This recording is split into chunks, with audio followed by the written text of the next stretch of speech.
Daddy దగ్గర నుండి కూడా నాకన్నీ దొరకాలి అని అనుకుంటూ పెరిగాను. నా మూకుణ్ణి పెళ్లి చేసుకోవాలి అని నేననుకుంటే మా నానేమో ఎవరినెవరినో చూపించి పెళ్లి చేసుకోమని ఒకటే ఏడుపు ఏడుపు ఏడుపు ఏడుపు.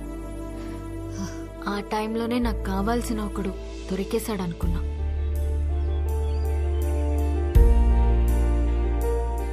తర్వాత అర్థమైంది తొందరలో నేను కూడా దొరికిన షూ వేసేసుకున్నానని.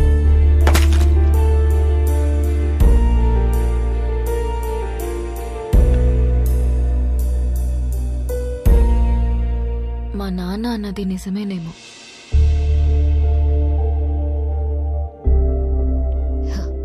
మేబీ అందరిలా ఉండకపోవడమే నా ప్రాబ్లం.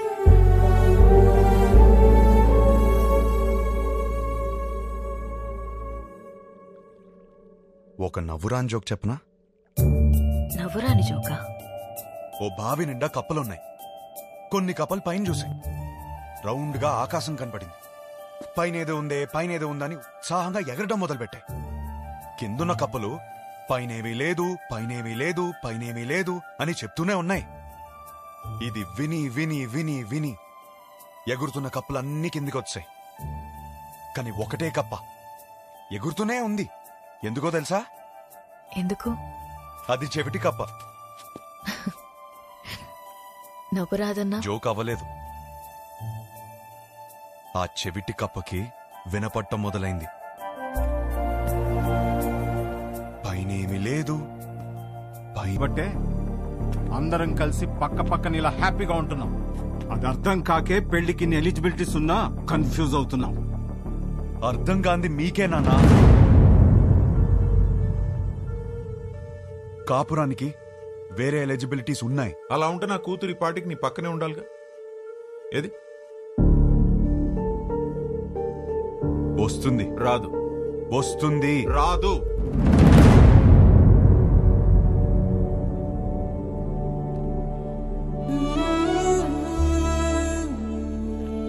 వీడినే నువ్వు కలవబోతుంది.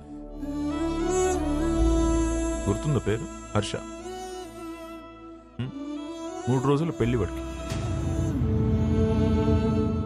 ఎంగేజ్మెంట్ పెట్టుకుని అప్పుడు నన్ను వచ్చి కలిశాడు. ఇప్పుడు పెళ్లి పెట్టుకుని నిన్ను వచ్చి కలిశాడు. అసలు తిన్నగా రాడా వీడెప్పుడు? అయినా వీడి దగ్గరే నీకు అన్ని దొరుకుతాయని నమ్ముతున్నాను. Is it?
మేము సర్దుకుపోయి బ్రతుకుతున్నామని అర్థమైపోయింది.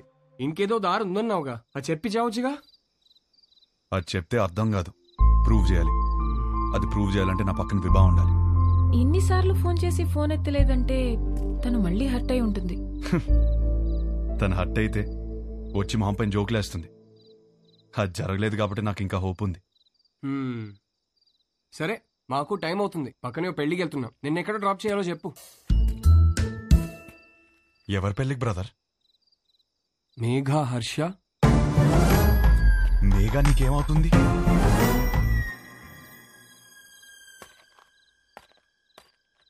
నా కజిన్ బ్రదర్ నువ్వు. నేను హర్ష బ్రదర్.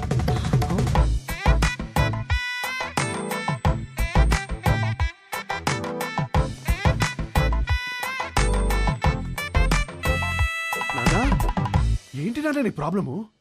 మేఘాన్ని చేసుకుంటే లైఫ్ ఎంత బాగుంటుందో తెలుసా? చెప్పు చెప్పు, నీ మనసులో ఏదో ఉంది, చెప్పురా. నాకు ఒకసారి చెప్పు, ఒకసారి చెప్పు. ఈ పెళ్లి చేసుకుంటే నీతో కాపురం చేసినట్టు ఉంటుందిరా. నాతో కాపురం చేసినట్టు ఉంటుందా? ఎంత బాగా చూస్తున్నారా నిన్ను. చోకొట్టి పడుకోబెట్టాను, ఊకొట్టి లేపాను, ఎప్పుడేటప్పుడు మ్యాగీ నూడిల్స్ పెట్టాను. ఇంకా ఆపరా. For the first time I think I need a shoulder రా. For the first not the shoulder I want, but రేయ్, when nothing is available, go for the reachable. Come on.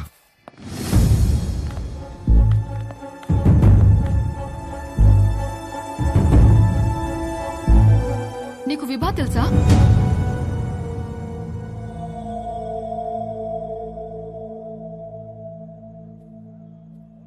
అరే తెలియకపోవడం ఏంటి?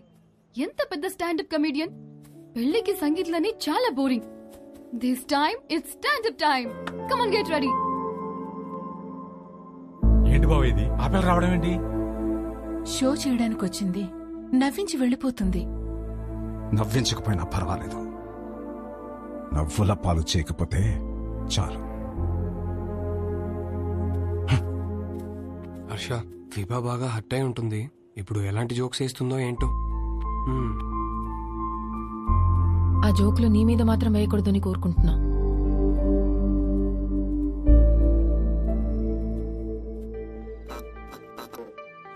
Indian హిస్టరీలో, జాగ్రఫీలో, physics లో, కెమిస్ట్రీలో for the first time పెళ్లిలో standup. This is Vibha. Congratulations to the bride and groom. Thank you. మా బతుకు బస్ స్టాండ్ అవ్వకుండా కాపాడేదే మొగుడు పెళ్ళాల జోక్స్. అమ్మా తల్లి, మామే జోకులు వద్దమ్మా. అరే వద్దమ్మా. వద్దా? వద్దు. సరే, నా గురించి చెప్తా. నా లైఫ్ లో నన్ను బాగా ఇన్ఫ్లుయెన్స్ చేసిన ఒక వ్యక్తి ఉన్నాడు. అతని పేరు సుబ్బు. మా నాన్న. మీరు అనుకున్నది కరెక్టే, తన పేరు సుబ్రహ్మణ్యమే. కానీ నా కథ వింటే సుబ్బు అని పిల్లడమే ఎక్కువ అని మీరే ఫీల్ అవుతారు. రియలీ అంత టార్చర్ పెట్టాడు. ఇదే మాట సుబ్బుని అడిగాను అనుకోండి, వీడొద్దు వాడొద్దు అని నేనే టార్చర్ పెట్టానంటాడు. మరి పెళ్లి కొడుకుల్ని పేక ముక్కల్లా చూపిస్తూనే ఉన్నాడు.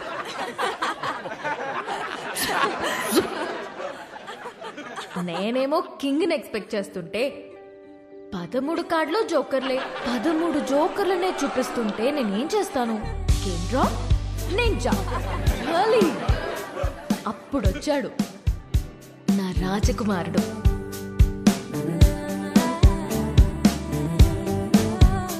పెళ్ళే వద్దురా బాబు అని నేను తిరుగుతుంటే, కబుర్లు చెప్పుకుందామా, కలుద్దాం అని నాకే తెలియకుండా నా నోట్బుక్ లో రాశాడు. సుబ్బు పంపిన జోకర్ అయ్యుంటాడులే అనుకుని లోలా బైక్ ఎక్కా. వాడు చెప్పాడు కబుర్లు. రోజంతా టైమే తెలియలేదు. దిగాక తెలిసింది వాడు లోలా వాడు కాదు, ఆ బుక్ లో రాసిన అవులాగాడు. సుబ్బు పంపిన వాడికి అంత బుర్ర ఉండదే అనుకుని దమ్ముంటే కలువన్నాను. వాడి సంగతి తేల్చేద్దామని రమ్మన్నా. పెళ్లి విషయంలో నాకున్న భయం పోవాలంటే యూ నీడ్ అ హోప్ అని నా కోసం పింక్ బలూన్ పెట్టాడు. హోప్ అంటే ఎంత బలంగా ఉండాలి. బలూన్ ఇచ్చాడు. అదే ఆలోచించుకుంటూ సిటీ మొత్తం తిరిగాను. అప్పుడు తగిలాడు ఒకడు. చుట్టూ పొదలు, మనుషులు లేరు. వెన్నులో వణుకు మొదలైంది. ఏం కావాలరా అని అడిగితే ఒక్క ఛాన్స్ ఇమ్మన్నాడు. ఎలాగో ఎస్కేప్ అయ్యి ఇంటికొచ్చాను గాని వణుకు మాత్రం తగ్గలేదు. ఎవరితోనైనా మాట్లాడితే భయం పోతుందని కాంటాక్ట్ లిస్ట్ మొత్తం వెతికాను. ఎవరికే చేయాలనిపించలేదు. సుబ్బుకి చేద్దామంటే అక్కడికి ఎందుకు వెళ్ళావు, అక్కడేం పని నీకు అని మొదలెడతాడు. నా సిచ్యువేషన్ని అర్థం చేసుకోడు. సడన్ గా ఒంటరిగా ఉన్నానని అనిపించింది. కాంటాక్ట్ లిస్ట్ లో ఎన్ని వందల పేర్లు ఉన్నాయని కాదు, అవసరమైనప్పుడు మన ఎమోషన్స్ ని షేర్ చేసుకోవడానికి మనకంటూ ఒకడు ఉండాలి. అందుకే పెళ్లి చేస్తారేమో. అప్పుడొచ్చింది మెసేజ్ వాడి దగ్గర నుండి, calm down, you're not alone అని. ఆ ఒక్క మాట నాకు ధైర్యాన్ని ఇచ్చింది.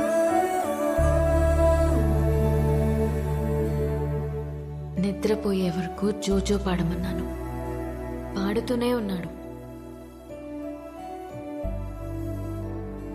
చాలా రోజుల తర్వాత ప్రశాంతంగా పడుకున్నాను.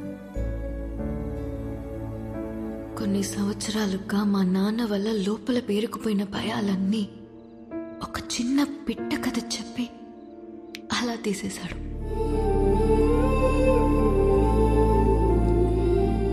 కనిపించకుండానే ఒక కాపురం చూపించాడు. కలుద్దామనుకున్నా. మా నాన్నకి హీ ఈజ్ ద వన్ అని చూపించాలని వెయిట్ చేశాను. అంతలోనే మా నాన్న షాక్ ఇచ్చాడు, వాడికి పెళ్ళి అని.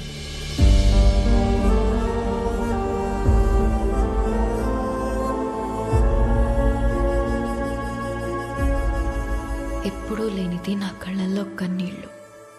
వాడు నన్ను మోసం చేశాడని కాదు, ఎప్పుడో నేనన్న మాట పట్టుకుని వాడు నా కోసం వచ్చాడా?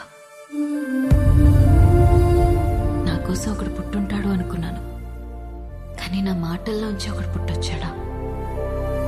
పడిపోతున్న నన్ను నిలబెట్టడం కోసం అంత తాపత్రయపడ్డా?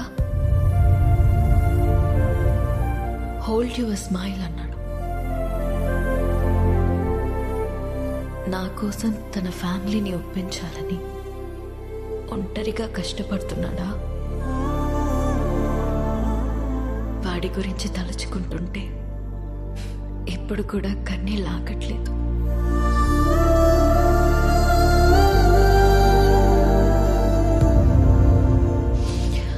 ఇప్పటికిప్పుడు వాడిని హక్ చేసుకోవాలనుంది, కానీ వాడి హక్ నాకు ఈ లైఫ్లో దొరుకుతుందో లేదో తెలియడం లేదు.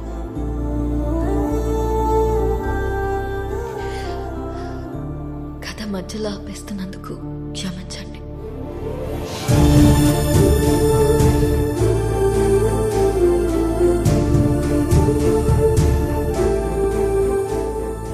ఆగో.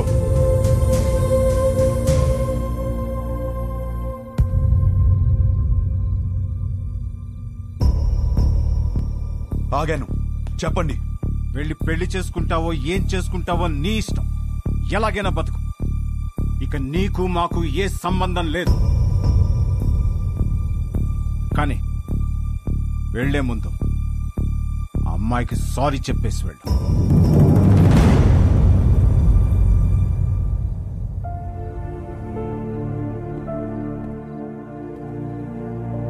చూడు మేఘా, నీకు సారీ చెప్పాలా లేదా విభాని ఎందుకు పెళ్లి చేసుకోవాలి తెలియాలా? ఆల్రెడీ విభా నన్ను కలిసి అంతా నాకు చెప్పింది. నాకంతా అర్థమైంది, అందుకే తనని పిలిచాను. కానీ అంకుల్, మీకే హర్ష అంటే ఏంటో ఇంకా అర్థం కాలేదనుకుంటా. ఎగ్జాక్ట్లీ. ఆ రోజు మీ అందరికీ అర్థమయ్యేలా చెప్దాం అనుకున్నాను, కానీ పక్కన అమ్మాయి లేదు, రాదు అన్నారు. ఇవాళ అమ్మాయి వచ్చింది. ఇవాళ కూడా చెప్పకుండా వెళ్ళిపోమంటారే, నాకు అర్థం కాదు. మీరేమన్నారు? కాపురానికి కావాల్సిన ఏకైక ఎలిజిబిలిటీ సర్దుకుపోవడమా? ఇంకొకటి ఉంది నాన్న.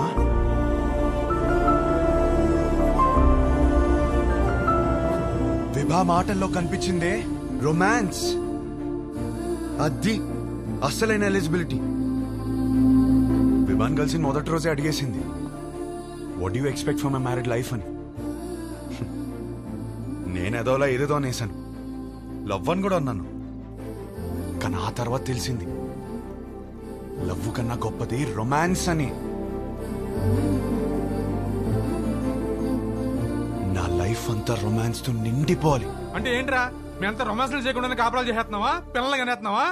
మామయ్య, మీకు ఎలా చెప్పాలి? మీకు ప్రేమ అంటే అర్థమవుతుంది, రొమాన్స్ అనగానే ఏదో బూతులా మాట్లాడతారని నాకు అర్థం కాదు. రొమాన్స్ అంటే గదిలోకి వెళ్ళి తలుపులేసేసి 10 నిమిషాలు ముగించే పని కాదు. రొమాన్స్ అంటే ప్రేమని చూపించడం. ప్రతి ఒక్కళ్ళు ప్రేమిస్తున్నానని చెప్పేవాళ్లే, కానీ ఎంతమంది ఆ ప్రేమను చూపిస్తున్నారు? ఎరా ఎవరు చూపించట్లేదని ఎట్లా అంటావు? మేము చూపిస్తున్నాం ఇక్కడ. ఏంటి సార్ ఎలా చూపించారు? గిఫ్ట్ తెచ్చి తీసుకో అని టేబుల్ మీద పడేశారు అలానా? కాస్ట్లీ గిఫ్ట్ ఇచ్చారని మీరు పొంగిపోవడం కాదు సార్, దగ్గరికి వెళ్ళి ఆవిడ పొంగిపోయేలా ఇవ్వటంలో ఉంది ప్రేమను చూపించటం.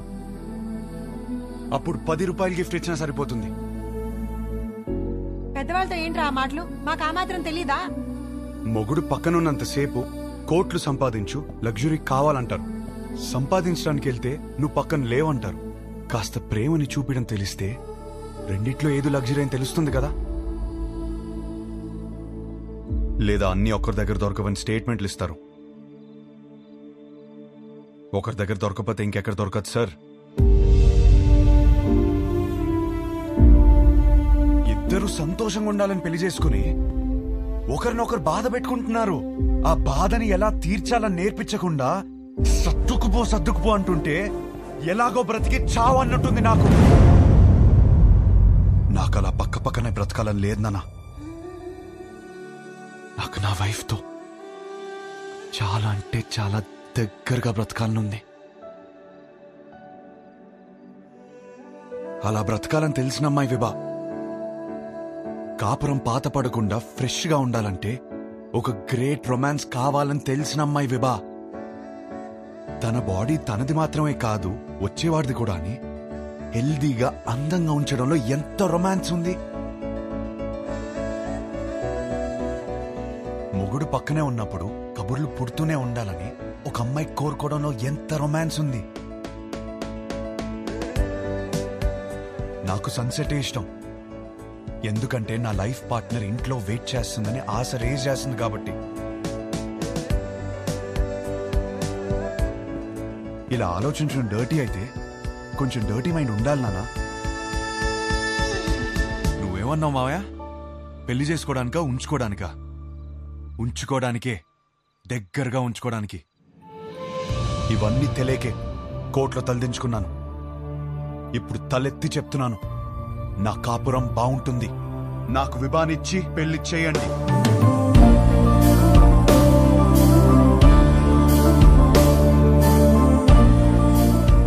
కాలు పట్టుకుని ఒప్పిస్తాడనుకుంటే మెడపట్టేసుకున్నాడేమిటి?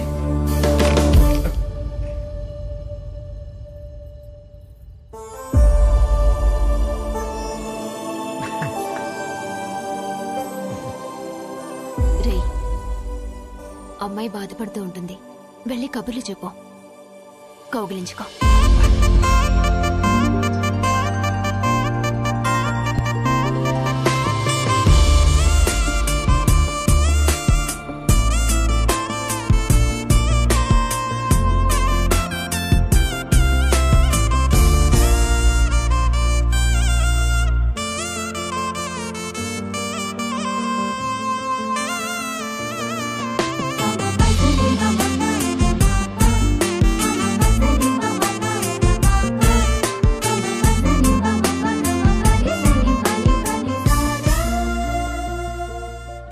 కౌగిలించుకోమంది, ఇంకా కబుర్లు చెప్పుకోమంది,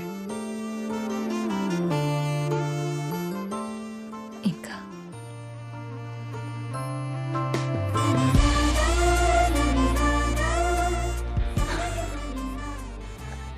నీతో కనీసం 25,000 మీల్స్ కలిసి తినాలి.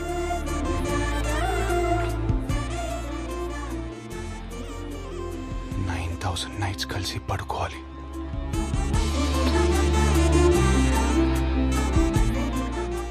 కొన్ని వందల వెకేషన్కి వెళ్ళాలి. అన్నిటికీ మించి కొన్ని లక్షల కబుర్లు చెప్పుకోవాలి.